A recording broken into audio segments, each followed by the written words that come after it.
Bismillahirrahmanirrahim. Radhiyallahu ankum wa qala radhiyallahu an. Wasabi'uha sujudun marrataini kulla rak'atin ala ghairi mahmulin lahu wa in taharraka biharakatihi. Walau nahwa saririn yataharraku biharakatihi li'annahu laysa bimahmulin lahu fala yadurru sujud alaihi kama idza sajada ala mahmulin lam yataharrak biharakatihi ka tarafin min ridaihi tawil. Wa kharaja biqauli ala ghairi mahmulin lahu ma law sajada ala mahmulin yataharraku biharakatihi ka tarafin min imamatihi fala yasihu fa in sajada alaihi batalatus salah in ta'ammada wa alima tahrimahu wa illa a'ada sujud wa yasihu ala yadi ghairihi wa ala nahwi min dilin biyadihi li'annahu fi hukmil munfasil. Walau sajada ala syai'in faltasaqa bi jabhatihi sahha wa wajaba izalatuhu lisujudi tsani ma'atan kisin bi an tartafi'a ajizatuhu wa ma haulaha ala ra'sihi wa mankibaihi lil ittiba' falau in akasa aw tasawaya lam yujzi'hu. Na'am in kana bihi illatun la yumkinuhu ma'aha sujud illa kadzalik ajza'ahu bi wad'i ba'di jabhatihi bikashfin ay ma'a kashfin fa in kana 'alaiha ha'ilun ka isabatin lam yasih illa ayyakuna li jirahatin wa syaqqa 'alaihi izalatuhu masyaqqatan shadidatan fayasih wa ma'a tahammulin.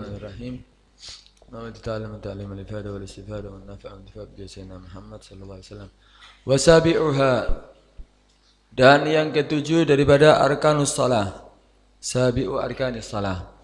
Yang ketujuh daripada arkanus salah, sujudun marratain, sujud dua kali, kulla rak'atin, setiap kali rakaat.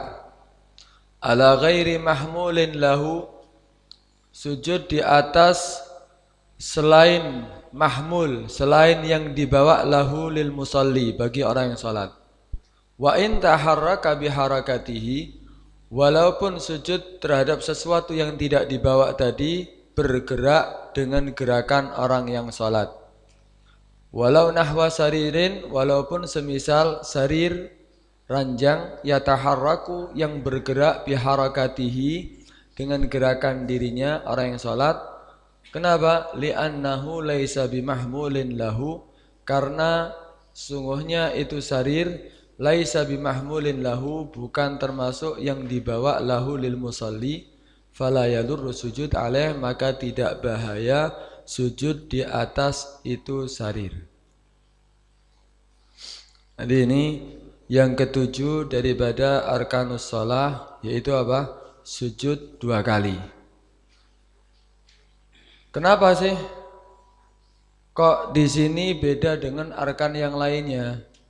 Setiap rukun kan dipisah-pisah, tapi kalau sujud kenapa sih kok dibedakan dengan yang lainnya? Padahal arkan rukun yang lainnya itu cuma satu kali.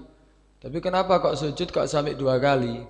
Nah, di situ asbabnya ada beberapa asbab ya, atau beberapa pendapat yang mengatakan itu adalah sebabnya. Di antaranya diulang-ulangi bukan rukun yang lainnya, tapi khusus sujud diulangi sampai dua kali. Kenapa? Li'annahu ablaq fit tawadhu, karena itu lebih sangat di dalam tawadhu.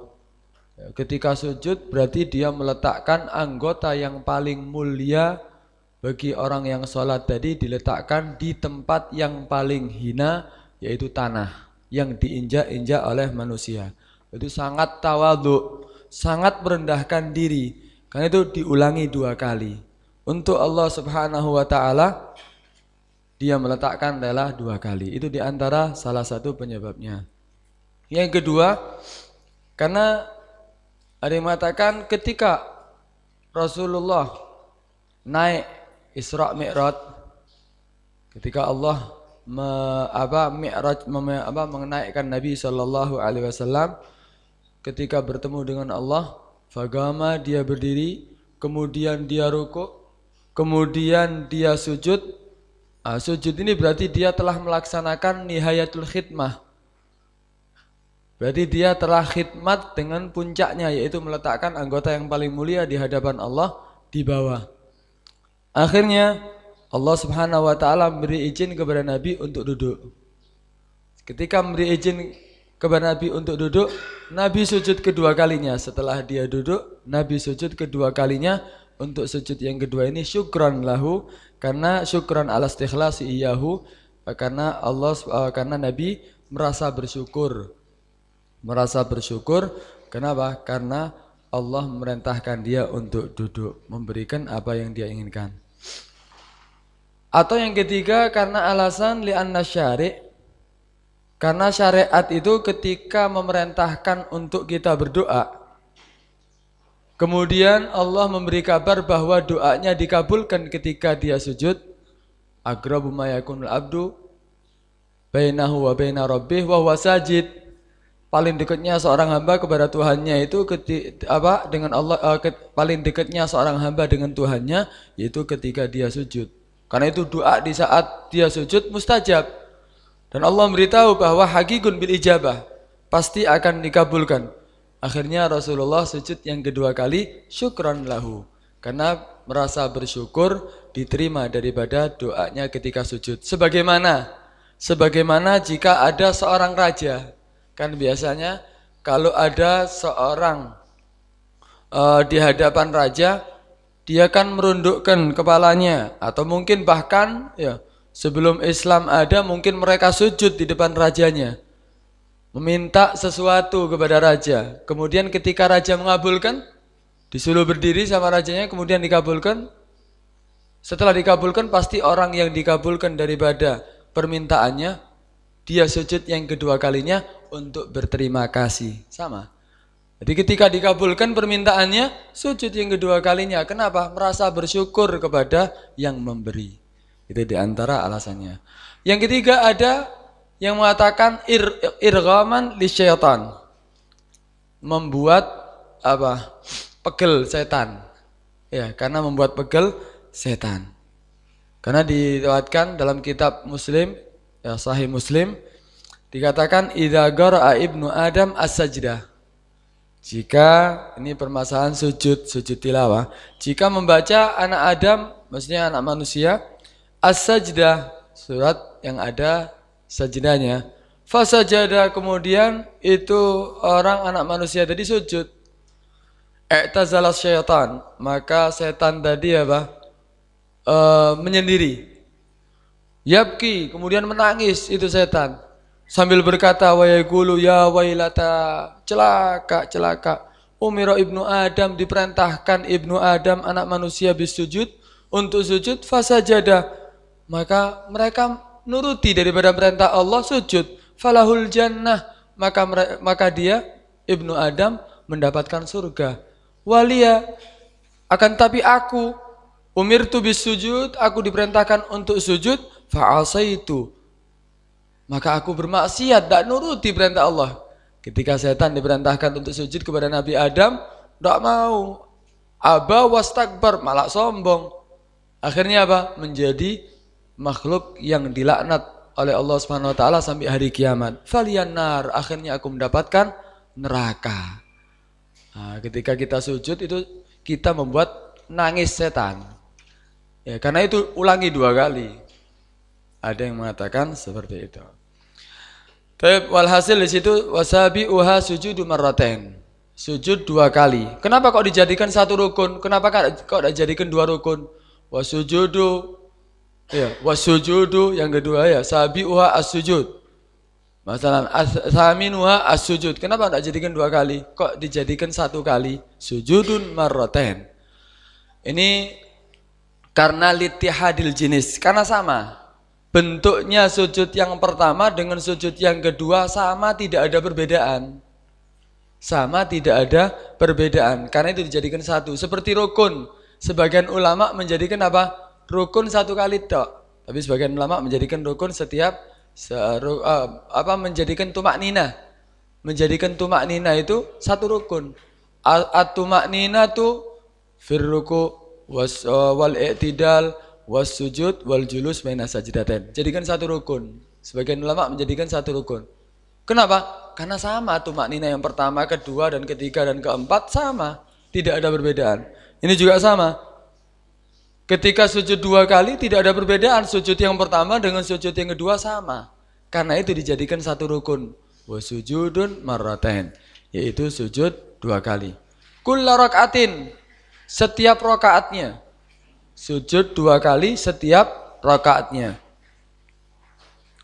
Kemudian sujud tadi disyaratkan. Jadi kulla rakaatin itu mansub bi isqatil khafid. Jadi bi kulli rakaatin gitu ya. Bi kulli rakaatin. Atau fi kulli rakaatin. Sujudun marratain fi kulli rakaatin di setiap rakaatnya. Sujudnya tadi disyaratkan ala ghairi mahmulin lahu. Itu sujud di atas sesuatu yang tidak dibawa lahu bagi orang yang sholat. Wa in taharraka biharakatihi, walaupun ghair mahmul tadi itu yang tidak dibawa tadi bergerak dengan gerakan orang yang sholat. Di situ memakai lafadz setelahnya apa? Walau nahwa saririn. Padahal lebih tepat apa? Misal itu kan, itu kan contoh. Sujud di atas sesuatu yang tidak dibawa oleh orang yang sholat, tapi bergerak dengan gerakan orang yang sholat. Contohnya apa? Ya sujud di atas ranjang. Ketika rukuk, ya bergerak ranjangnya. Ketika sujud bergerak, mungkin berjalan itu ranjangnya. Kadang-kadang seperti itu. Kalau ranjang yang bukan dari kayu ya. Kalau ranjang yang dari besi biasanya ikut berjalan, ikut bergerak dengan gerakan orang yang sholat. Apakah sah? Pokok kalau memang itu tidak dibawa oleh orang yang sholat. Berarti kan dia menginjak, bukan dibawa. Bukan dibawa oleh orang yang sholat seperti ridak itu dibawa. Seperti lengan baju itu dipakai dan dibawa. Seperti kopiah itu dibawa. Seperti imamah itu dibawa oleh orang sholat. Dia rukuk ikut rukuk, dia sujud ikut sujud. Tapi kalau sarir, ranjang bukan dibawa, tapi dia menginjaknya. Nah, ghair mahmul ini namanya. Walaupun bergerak dengan gerakan orang yang sholat, tetap hukumnya sah, la yadur. Tetap sah sujudnya. Karena itu syaratkan, ini sebetulnya adalah salah satu syarat daripada sujud. Jadi syaratnya sujud, ada kurang lebih 9 syarat. Sujudun maratain, sujud 2 kali ala ghair mahmulin lahu, kepada sesuatu yang tidak dibawa lahu bagi orang salat. Wa in taharraka, walaupun bergerak biharakatihi, walaupun bergerak apanya? Ghair mahmul yang tidak dibawa tadi, bergerak biharakatihi dengan gerakan orang yang salat. Walau nahwa saririn, ini lafadz walau nahwa saririn lebih tepatnya apa? Ka nahwi saririn, ya misal. Seperti semisal sarir, tapi itu betul lafadznya ya. Tapi lebih tepatnya ya syurra atau apa Hawashi menyebutkan lebih tepatnya itu adalah misal. Mereka katakan laugala kanahwi saririn tamsilan li ghairil mahmul al mutaharrik bi harakati lakana aula. Bukan maknanya ghaya di situ. Bukan walaupun bukan, tapi misal itu contoh. Kanahwi walau nahwa saririn, walaupun semisal ya atau seperti misal ranjang yataharraku yang bergerak biharakatihi dengan gerakan orang yang salat. Kenapa? Li'annahu laisa bimahmulin lahu. Kenapa kok sah walaupun bergerak dengan gerakan orang salat?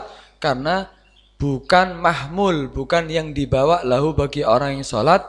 Maka hukumnya apa? Fala yadurru, maka tidak bahaya as-sujudu alaih, sujud di atas itu ranjang.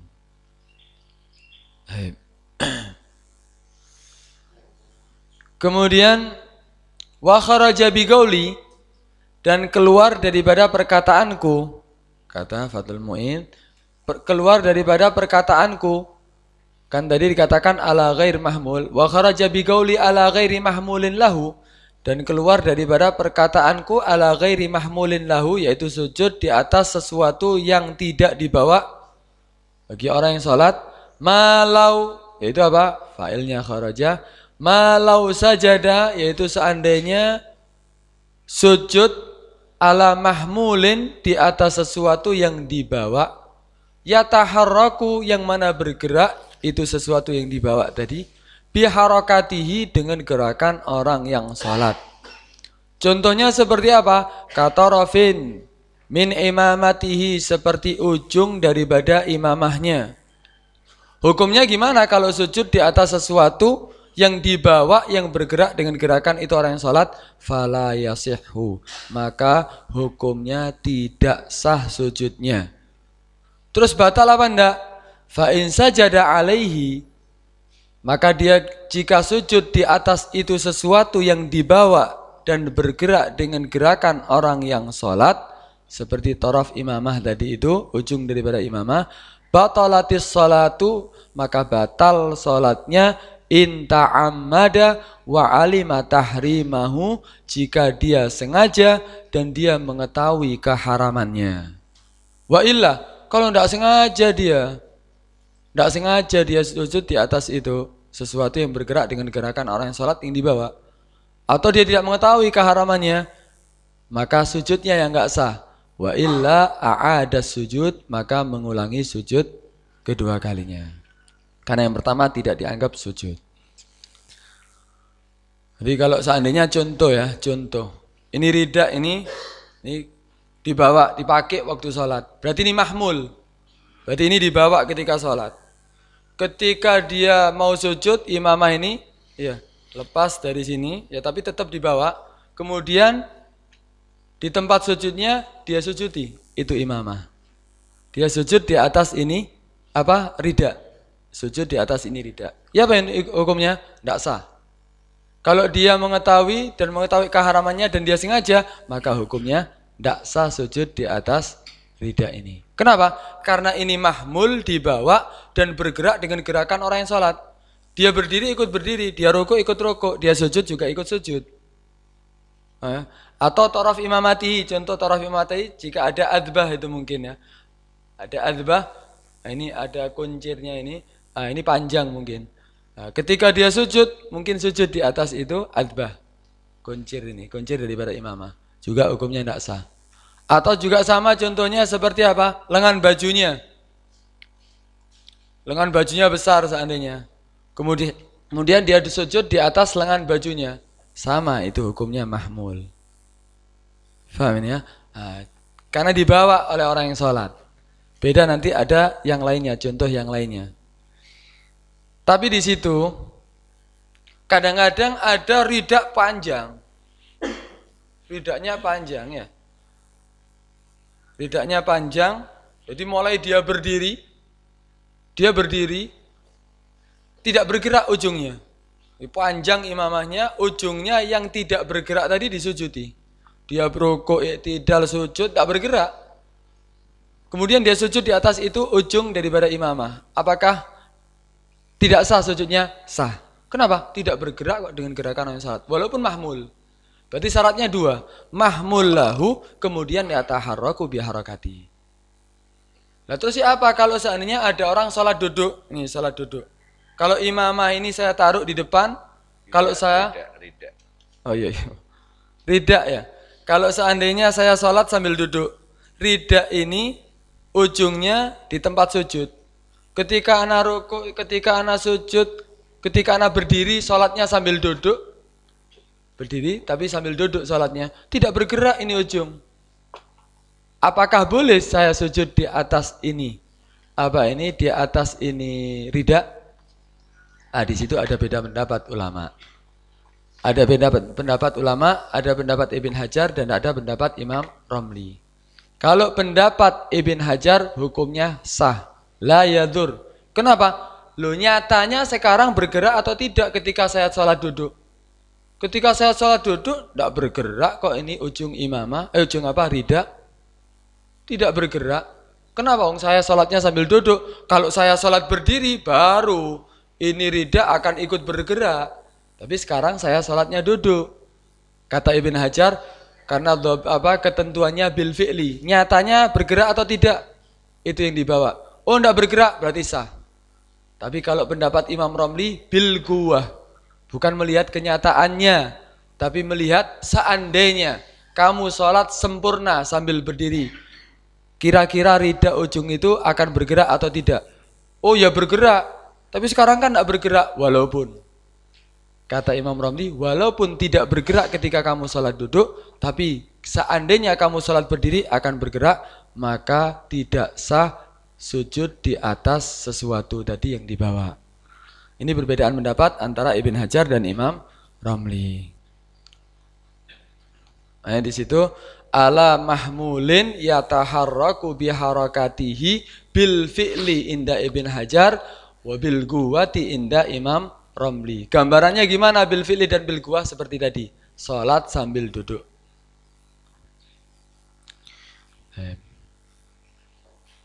Fa in sajada, maka dia jika sujud di atas sesuatu yang tadi dibawa dan bergerak dengan gerakan dia, batalatis shalah, maka batal salatnya. In ta'ammada, jika dia sengaja dan mengetahui keharamannya. Tapi itu batal ya. Batal sholatnya jika sujud di atas masalah ridak tadi itu. Bergerak dengan gerakan orang yang sholat. Batal sholatnya jika sengaja dan mengetahui keharaman. Tapi kalau seandainya ditarik, berarti ketika sujud ditarik imamanya, dia tidak sampai mengangkat. Sah apa enggak? Nah, kalau Ain Shin mengatakan la yab'udu ayyahtassal butlan bima idza rafa'a ra'sahu qabla izalati ma yataharraku biharakatihi min tahti jabhatihi. Itu khusus batalnya jika dia mengangkat kepalanya. Jadi setelah sujud di atas ridak tadi itu yang bergerak dengan gerakan dia sujud, kemudian dia mengangkat kepalanya sebelum dihilangkan ma yataharraku biharakati tadi itu. Hatta sehingga apa? Lau azalahu, seandainya dia menghilangkan itu yang dia sujudi tadi yang bergerak dengan gerakan orang yang sholat. Summa rafa'a, kemudian dia mengangkat ba'da tumaknina, mengangkat kepalanya setelah dihilangkan dan dia tumaknina dalam sujudnya. Gimana hukumnya? Lam tabtul wa hasalah sujud. Tidak batal sholatnya dan dia mendapatkan sujudnya. Makanya fata amal. Maka perhatikan ini masalah. Renungi. Tapi seandainya ada orang berniat untuk melakukan sujud di atas sesuatu yang bergerak dengan gerakan dia, yang dibawa. Ana nanti sujud di atas imamah yang ana bawa. Jadi dia pakai, nanti ana sujudi. Kenapa? Panas, ana mau sujud di atas itu. Sengaja dia mau melakukan yang batal. Ya bin hukumnya, ya langsung batal. Kenapa? Syuru' fil mubtil ya. Dia berniat untuk melakukan sesuatu perkara yang batal, kan langsung batal. Ana nanti mau bergerak 3 gerakan, sekarang ana mau bergerak 3 gerakan, memulai 1 ya langsung batal. Ini juga sama, ketika mulai merunduk walaupun dia belum sampai sujud sudah batal dia. Kenapa? Karena dia berniat untuk melakukan sesuatu yang membatalkan, langsung batal saat itu juga.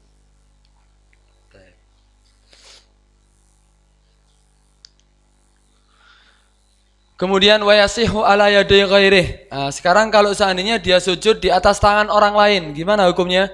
Wayasihu dan sah. Ala yadi ghairih, dia sujud di atas tangan orang lain. Tangan orang lainnya.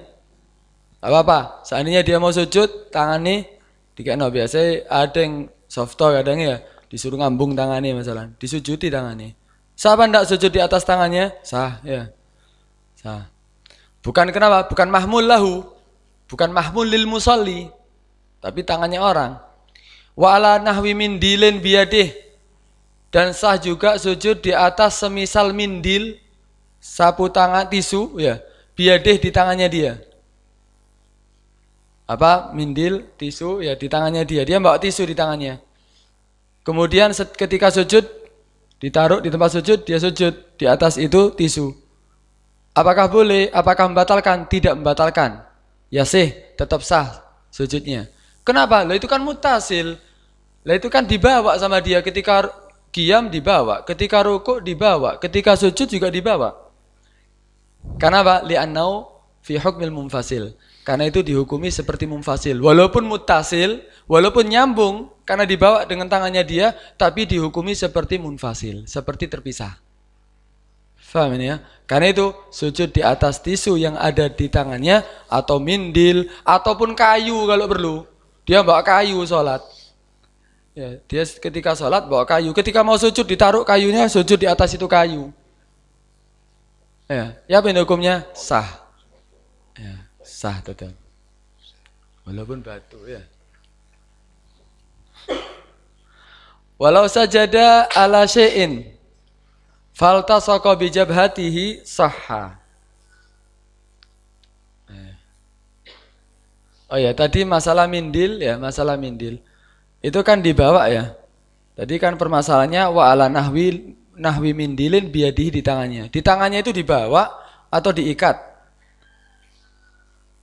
Dibawa tidak ada khilaf, tetap sah. Tapi kalau diikat ya tisunya atau sapu tangannya diikat di tangannya, kemudian setiap kali dia sujud ditaruh dibuat sujud. Padahal mahmul kan, dibawa.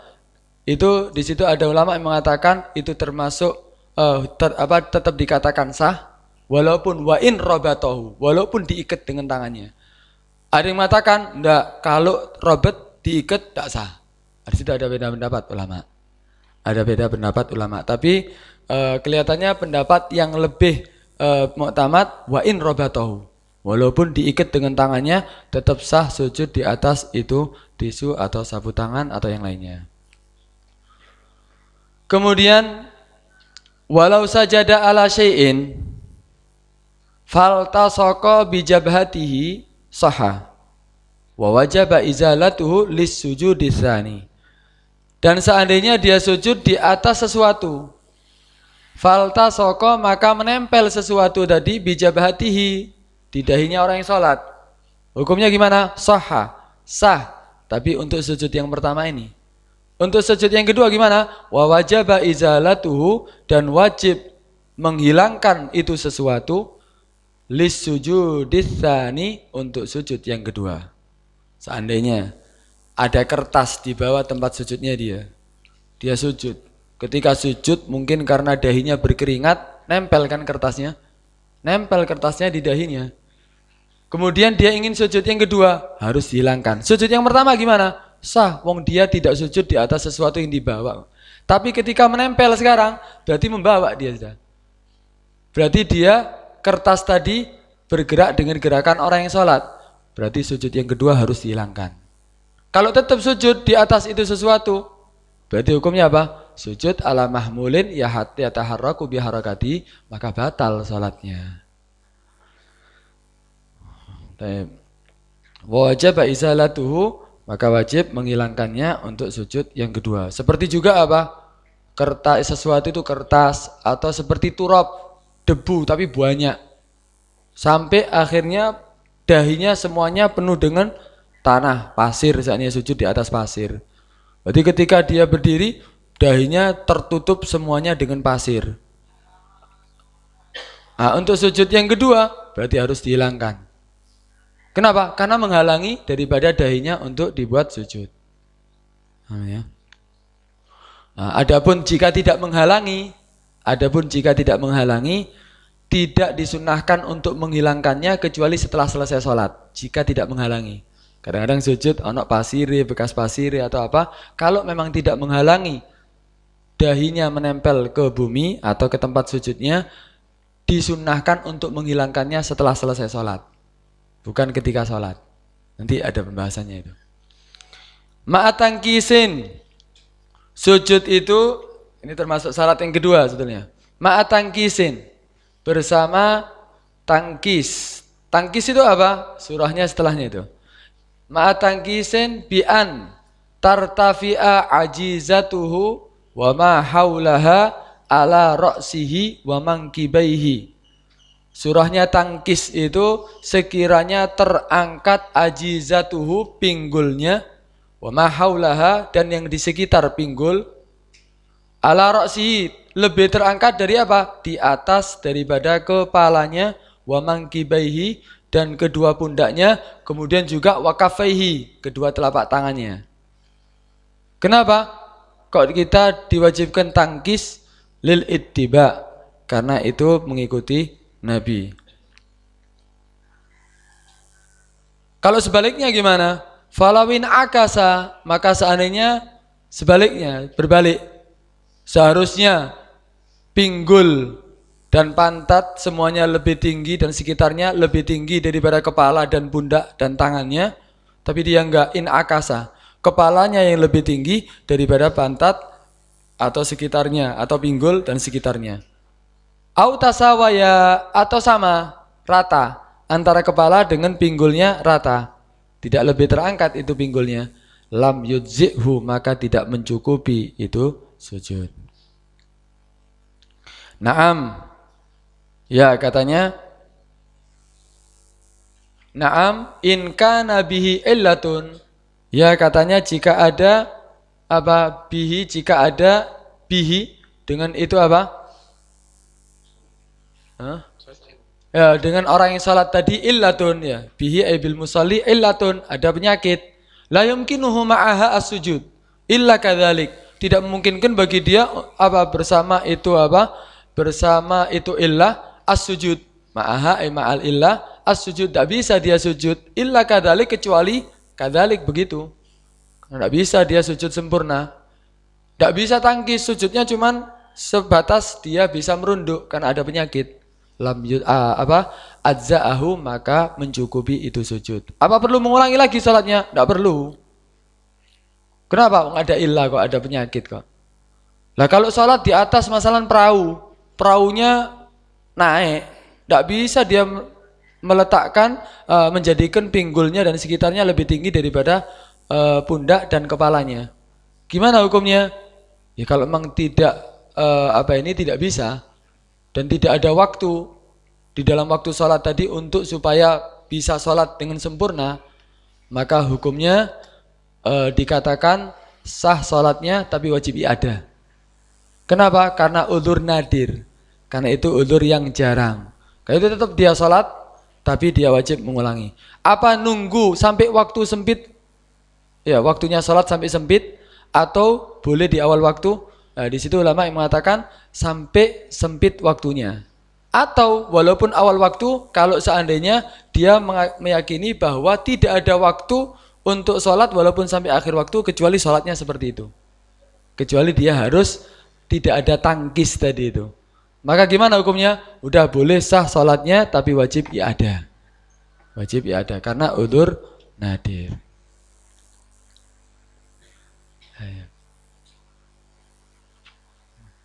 Tuh, ada yang perlu dibahas? Masih belum selesai ini ya. Masih banyak syarat-syarat yang belum dibahas. Nanti ada itu. Ada 9 syaratnya. Ini ada ketika sujud kopiahnya gelundung. Terus diambil secara refleks ini batal. Atau serbannya jatuh, dikembalikan kepada posisinya. Itu masalah bergerak ketika sholat ya. Itu masalah perkara yang batalkan sholat. Kalau bergerak dengan 3 gerakan ya batal. Kalau memang bergerak dengan 3 gerakan mutawaliyah berurutan, maka hukumnya apa? Batal sholatnya. Nanti ada pembahasan mubtilatus sholat. Tapi kalau cuma 1 gerakan atau beberapa gerakan tapi ghair mutawaliyah, tidak berurutan.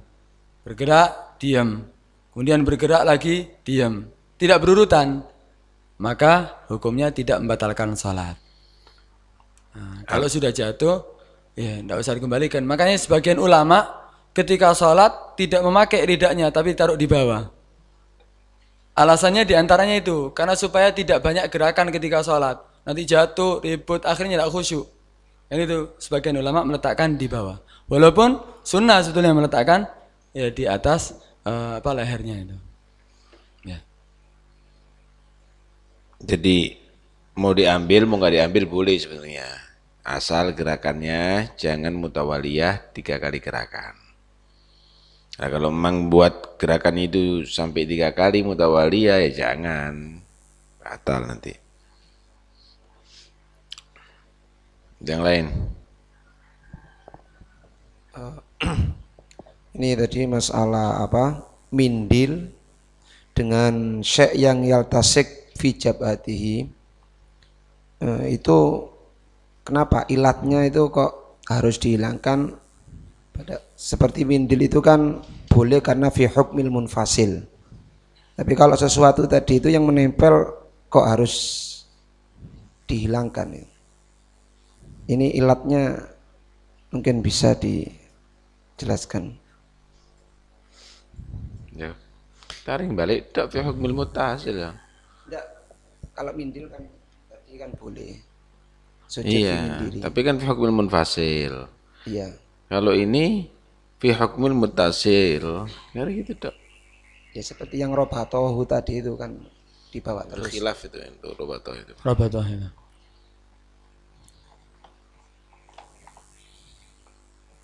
Saya kira tidak ada muskilah kan, artinya kalau itu menutupi jabah maka itu hukumnya seperti mutasil, sama dengan imamah. Nah,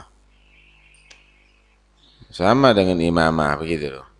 Tapi kalau mindil tadi itu fi hukmil munfasil, dimaafkan, mindil kemudian subhah.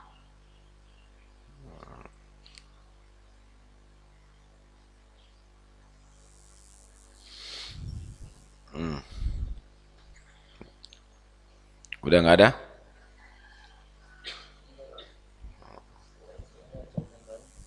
Alasannya karena memang la yuradu lidawam, tidak seperti halnya kal malbus. Kalau itu pakaian memang yuradu lidawam. Jadi memang diperuntukkan untuk terus-menerus dipakai, sedangkan untuk mindil kan hanya sekedar dipegang, makanya nggak dihukumi seperti malbus, walaupun in sajada alaihi nggak ada masalah. Itu ada ilahnya juga itu tambahan.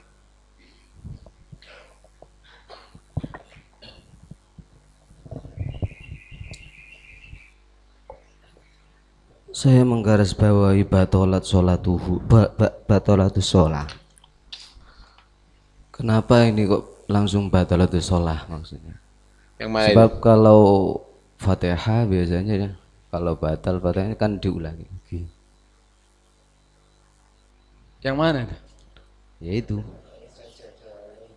Fa in sajada alaihi batalatis shalah Ya, in ya. ta'ammada wa alima tahrimahu. langsung teng sholatnya batal, ndak langsung harus dibenahi lagi sujudnya itu loh.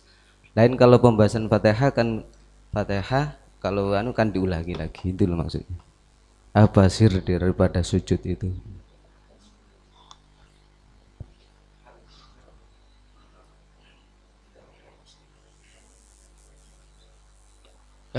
Mahal butlan ya.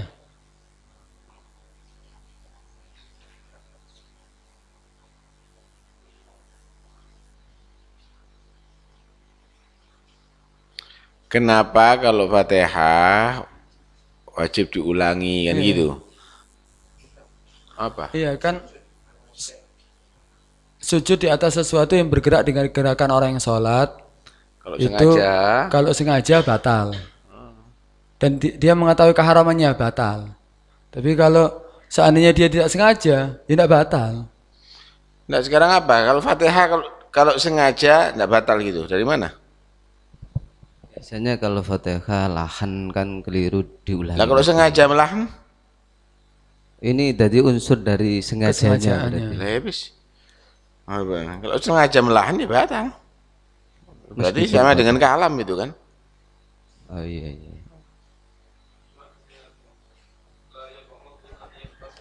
Mari aja. Lah. Orang. Hah? Sudah. Udah.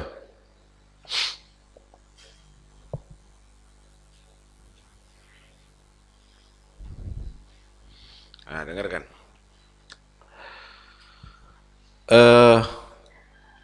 Apa faedahnya sujud ya? Di antara sujud itu apa faedahnya yang berkaitan dengan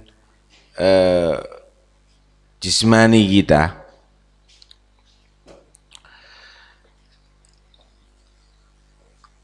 Apa aliran darah ini diperlukan ke seluruh tubuh ya? Untuk yang ke atas, ke otak ini jarang merata. Karena pompanya darah itu jantung ada di bawah selalu. Kalaupun kita tidur, itu berarti lurus. Nah, untuk supaya pengaliran darah yang ada di otak sempurna, itu posisi jantung harus lebih atas daripada kepala. Lebih atas daripada kepala. Nah, supaya sel-sel otak ini tidak rusak karena jarang dialiri darah, maka ada sujud itu paling pas untuk supaya lebih merata. Karena itu sujud itu dianjurkan agak lama kan? Agak lama supaya betul-betul merata. Orang kalau banyak sujud kepada Allah itu insya Allah nggak pikun dia. Nggak pikun, kemudian dia pikirnya masih tetap. Kenapa?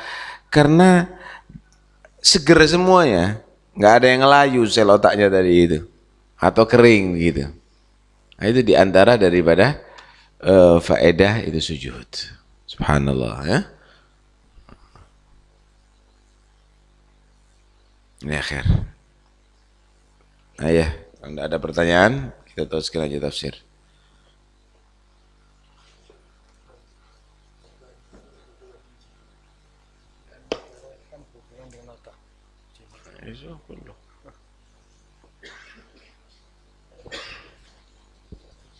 Jadi otak ini sebetulnya ada otak kanan, ada otak kiri. Otak kiri itu untuk keseimbangan badan. Otak kiri ini untuk mikir-mikir yang realita, kan ya? Untuk mikir-mikir yang realita. Mikir 2 tambah 2 sama dengan 4, itu lagi otak kiri. Untuk yang realita pakai kiri. Untuk yang tidak realita, yang ghaib, yang tidak syahadah itu pakai yang kanan. Misal gimana harapan kamu untuk masa depan, untuk anak-anaknya kamu, untuk surga, untuk neraka, untuk itu, ini sebelah kanan. Nah, ketika sholat, paham ya? Maka hendaknya kamu fokuskan yang kiri dengan yang kanan ini. Khusyuknya, badannya kamu, kemudian tadabbur ma'ani qiraatnya kamu dengan otak yang kiri, yang kiri. Kemudian kamu untuk muraqabahnya, untuk meyakini bahwa ka'annaka tarahu fa illam takun taru fa innahu yaraka, dengan yang sebelah kanan. Sehingga fokus kiri dan kanan pada pada sholatnya kamu tadi itu. Nah, kadang-kadang kan orang Allahu Akbar, bacaannya bagus, tapi ngelambiar. Yang kanan mikir yang lainnya. Mikir yang lainnya, menghayalkan yang lainnya. Ini tidak fokus ini. Sholatnya ini tidak fokus. Karena itu dua-duanya harus. Nah, ketika dua-duanya ada, satu pemikiran, itulah kesuksesan nantinya. Sholatnya jadi nikmat nantinya.